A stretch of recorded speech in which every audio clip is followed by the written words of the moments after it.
আসসালামু আলাইকুম রহমতুল্লাহি বারাকাতুহু।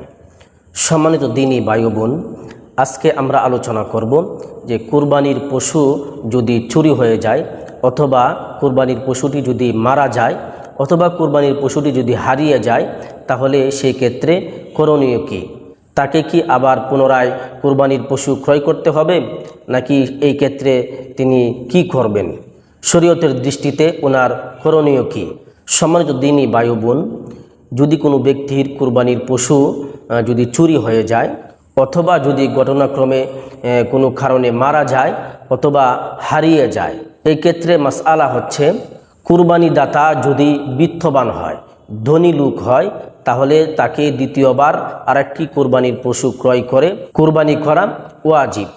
আর যদি এই কুরবানি দাতা যদি দরিদ্র হয়, দ্বিতীয়বার কুরবানির পশু ক্রয় করে কুরবানি দেওয়ার মতো তার সামর্থ্য না থাকে, দরিদ্র লোক হয়, তাহলে তার জন্য আর কুরবানি দেওয়া ওয়াজিব নয়। অর্থাৎ দরিদ্র ব্যক্তির পুনরায় আবার কুরবানির পশু ক্রয় করে কুরবানি দেওয়া আবশ্যক নয়।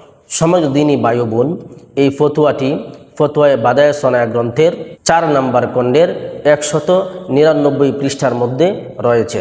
আবার এই ফতোয়াটি ফতোয়ায়ে হিন্দিয়ার 5 নম্বর খণ্ডের 339 নম্বর পৃষ্ঠার মধ্যেও এই ফতোয়াটি রয়েছে। এবং এই ফতোয়াটি ফতোয়ায়ে আল বাহরুর রায়েক গ্রন্থের 8 নম্বর খণ্ডের 320 নম্বর পৃষ্ঠার মধ্যেও এই ফতোয়াটি রয়েছে। এবং এই ফতোয়াটি ফতোয়ায়ে শামির 9 নম্বর খণ্ডের 539 পৃষ্ঠার মধ্যেও এই ফতোয়াটি রয়েছে। তো সম্মানিত দিনী ভাই বোন, আমরা কুরবানি করার ক্ষেত্রে অবশ্যই কুরবানির মাসআলাগুলো ভালো করে জেনে নিব, ভালো করে জেনে কুরবানি দেওয়ার চেষ্টা করব। অবশ্যই আল্লাহ পাক রব্বুল আলামিন আমাদেরকে পরিপূর্ণ সওয়াব দান করবেন।